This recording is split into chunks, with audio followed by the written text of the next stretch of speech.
አዲስ አበባም ከጊዜ ወደ ጊዜ እያደገች እየሰፋች የህዝቧም ቁጥር በጣም እየጨመረ ነው።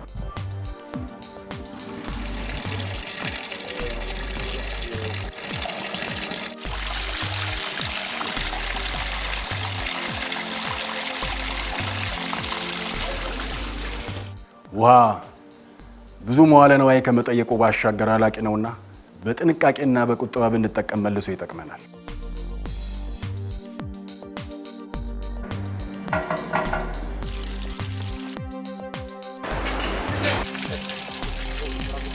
የከተማዋ የውሃ ፍላጎትና አቅርቦት አለመጣጣም ያመጣው ክፍተት ከሌሎች ቴክኒካዊ ችግሮች ጋር ተዳምሮ ውሃን በፈረቃ ማዳረስ የግድ ብሏል።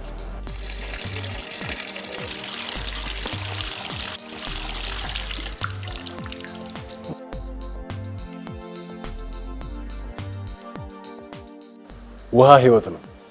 በቁጠባ ተጠቅመን ለነገው ትውልድ ልናስተላልፍላቸው ይገባል። የአዲስ አበባ ውሃና ፍሳሽ ባለስልጣን